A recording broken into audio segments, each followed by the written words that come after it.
Hello and welcome to another episode of the NG Talk podcast. Thank you so much for joining us this week. My name is Olubumi Olajide. On this episode, we're going to be talking about clean cooking and especially the role it plays in empowering developing communities. This episode is going to be hosted by Jennifer Anya, and let's get right into the conversation. Hi there. Thank you so much for inviting me. Such a pleasure to be here. So I'm Raffaella Bellanca and I work for the World Food Program. I sit in Rome in the headquarters and I lead this group which is called Energy for Food Security that focuses on access to energy. And big part of it is cooking, of course, because the World Food Program works with food. And so we also think about how to cook it. Thank you for that brief introduction. So I'll get right into this. And of course, before we start off, the first thing is to define what a cook stove is. So I'll have you give us like a brief introduction on what you think or of your years of experience. What is a cook stove? Well, a cook stove is a appliance that is used to cook food. So basically, what it does is using a energy source, so a fuel, and transforming whatever energy source into heat, because that's what we need to cook the food. Thank you very much for that. And in the world, how many people use cook stoves? Because to an extent, people might want to generalize this to just developing countries, but we fail to forget that even developed countries also use cook stoves. So, of your years of working, how many people have you been able to estimate that use this particular kind of cooking process? So cook stoves, all of us, we are 7.8 billion, and each and every one of us needs to eat cooked food. We actually evolved into animals that can only process cooked food. So if we were to eat only raw food, we wouldn't be able to power our brains, which consume lots of calories. So every one of us is using cook stoves, and they range a lot from the three stone fire to the microwave and the kettle, anything that is used to somehow cook food that can be defined as a cook stove. Hmm. All right, good. So, what you said, a three stone fire. So, back to that, how many people in the world still use three stone fires? Well, a whole lot. So, three stone fire is the three stones that we use to cook food when we haven't got anything else. So, in the world is about 4 billion people that are still using, yeah, let's say, not clean, efficient, convenient, safe, reliable, and affordable cooking energy. So some of them might be using the Tristan fire, and some others might be using traditional ways of cooking. I would want to say this might constitute to then the use of biomass, right? Or would it not? Absolutely, yes. That's what you use when you haven't got clean fuels. So biomass is what traditionally we are using as a species, have been using as a species. So that's firewood or charcoal or agricultural residuals and so forth. All of that is biomass. But by burning biomass, the problem is that you produce smoke. And that smoke, if you think about cooking in a closed environment, you think about how the walls look like. They are all dark and covered in soot. Now, that same thing happens to our lungs when we inhale that smoke, and that's not good. That leads to respiratory diseases, including pneumonia, cancer, and so forth. This takes me back down a long memory lane because I think I remember. Okay, yes. So I mean, I'm from Nigeria, which is in Africa, right? And obviously, at some point, you always have to go back to say, your hometown to celebrate Christmas or some festive activities. And I remember always seeing my grandmother's kitchen always dark. I mean, I thought it was like the regular paintings or there was just no light there. But now that you talk about it, it reminds me that, or it has come to my knowledge that it was obviously the firewood soot from cooking and the wood and everything that must have stained the wall and made it really dark. And obviously, she was inhaling all those things, but then we just never really know because we are not open to such information about things like this. This is why we're having this conversation, really. Absolutely, yeah, definitely. And it's not easy to make the connection because on one side we say, oh well, we always cooked like that, so it must be good. But actually, if we think about smoking, we thought, oh, smoking a cigarette is a cool thing.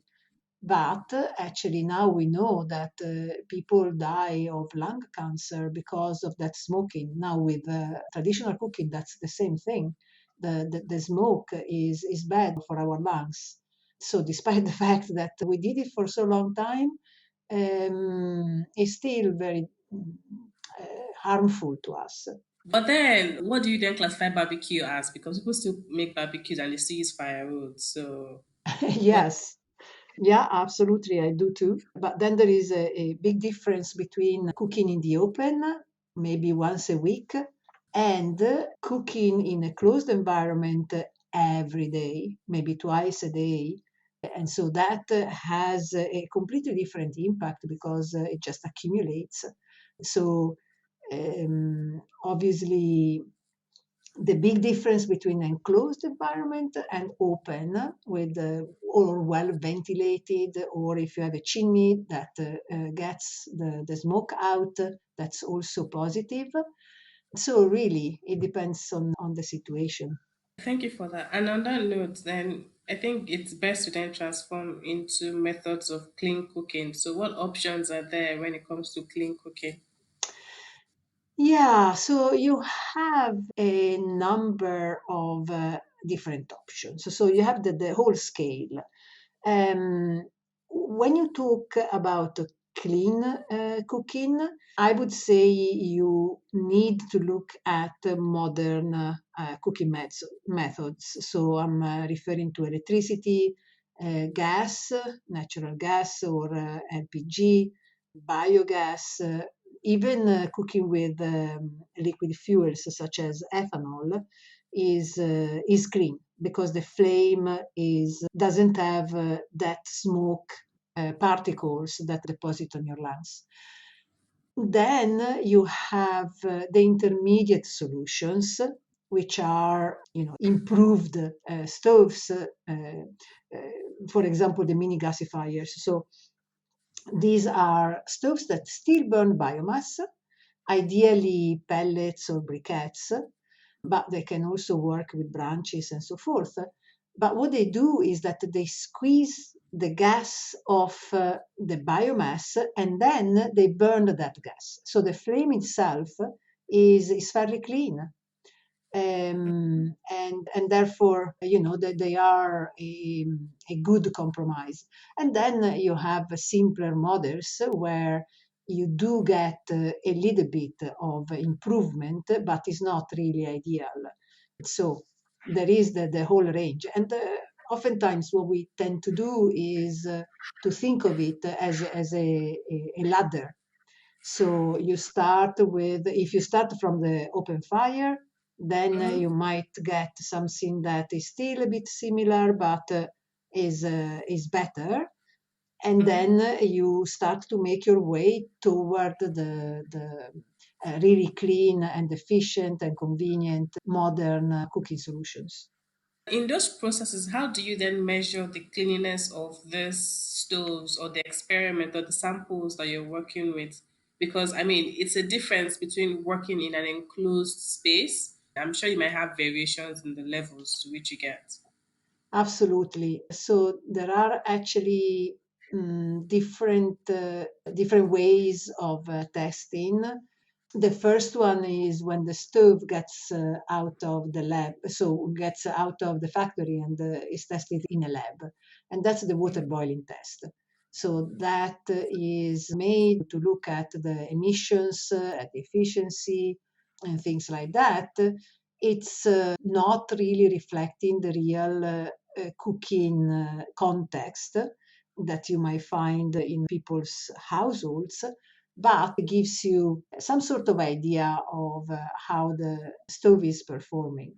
Then you have the kitchen, so you have increasingly more realistic tests that you can. So the intermediate one is when you define a certain meal that you want to prepare, and you get cooks from the region where you want to introduce the stove, and you test it like that. And then the real ultimate test is performed with the real end users in the households, how the stove would perform. Because then, one thing is the stove itself, the other thing is how end users are going to use it. So those Yeah. two aspects always go together. And then, how do you measure end users' reactions or acceptance towards the use of cook stoves? Because this would be relating to the cultural acceptance of this cook stove. Because, I mean, household have used three stone fires for a really long time, and then telling them to shift immediately to a different type of cooking methods. How have you been able to analyze or see their acceptance or their behavior towards this? Yeah, so that's of course not as easy to measure as the particulate matter emissions because you don't have a meter for people's feelings. But with interviews, you try to get as much feedback as possible from end users. Another good way to measure the acceptance is actually to see whether or not they would be prepared to pay for those solutions. So until the moment you can ask people, how do you like it, and they'll say, to be nice to you, they'll say, yeah, it's okay, it's good, because they are, yeah, nice people. But it doesn't mean that that's exactly what they think. So oftentimes to at least offer a range of possible solutions and ask, okay, which is the best one you think is helpful, because then you have competing solutions that you compare at once, and then whether or not you're actually able to sell that product. If you are, then it's a clear indication that the product has some appeal. On the people may be used to different ways, and how are they going to adopt other habits. That's an interesting one. So there are different currents of thought on that. Personally, I do recognize that it's very difficult to move from one way of cooking to another. I'm from Italy, and we cook with gas. And then I moved to Sweden and they cook with electricity. And for years, I kept moaning and complaining about this electricity cooking. And then I moved to Britain, where they have both.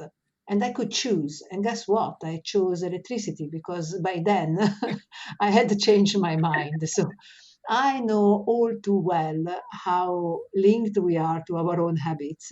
Said that, Mm-hmm. sometimes people say, oh, traditional people are linked to the traditional ways, and then the mobile phones come and everyone picks it up.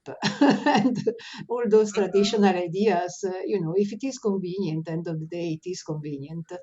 And most people will indeed adopt it. So I think, yeah, we need to be smart about it, but also I'm very hopeful for change. Yeah, speaking of adaptation, as you have mentioned, of your years of working, how has adaptation impacted the use of clean cooking or use of cook stoves across countries? Say methods of cooking in Beijing, to methods of cooking in Sweden, to methods of cooking in Africa, So, and different types of cook stoves that they use over there. yes, that's a super important aspect, right? Because luckily enough, we are creative and diverse people, and we specialize in the foods that we like. So Mm-hmm. each place you go, there is a specific food tradition, which is a richness. And so that needs to be reflected in the appliances that are proposed for that region. So, for example, in South America, you need flat surfaces to prepare tortillas. And then in other places, you want to boil beans. And in other places, you want to stir and fry your vegetables. So, really, the cooking tradition is important, and the appliances that are introduced need to really be geared around those traditions, and therefore we always need to assess before we propose anything. So first look and learn and understand, and then which you can see as a need assessment, or you can see as a market survey. So when you want to introduce a new smartphone, you do your market research to understand what the end users will prefer. So that's Yeah. exactly what we need to do in this case as well. Yeah, like I hope it still comes down to every part of the world because I know that in this side of town where I'm currently living in Nigeria, we still get to use briquettes. That's Mm. from wood and everything to like cook. So it would be really, really good to have policies around clean cooking in countries like Nigeria or most African countries really because I think it affects majority of us really. And then Yeah, looking at also the investment in the area too.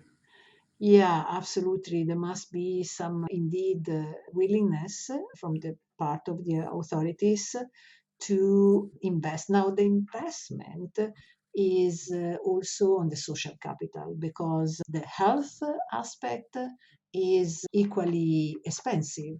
So, you invest now, but it means that you will have a return on better health of your citizens in a few years.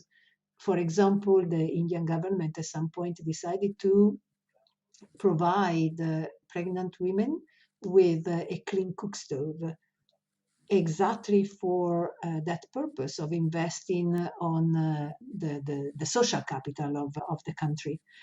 So those are definitely important signals from governments, and to let the sector flourish, there can be a number of different actions, such as enabling imports of technology, removing tariffs, or supporting the local value chains with incubation and different actions around that, designing subsidy schemes, and so forth.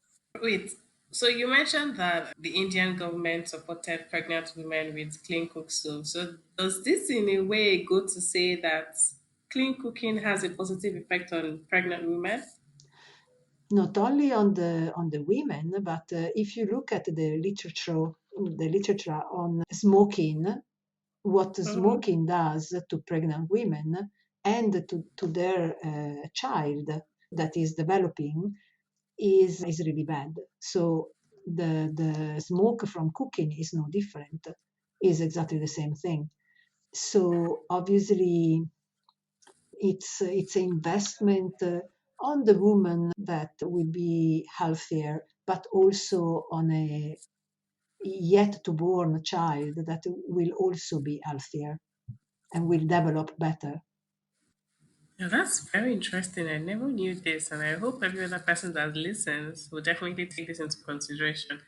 And to end this, I'll go with my last questions, which is what part can we play as humans living in society to increase clean cooking habits? Let's start from you. What habits have you made?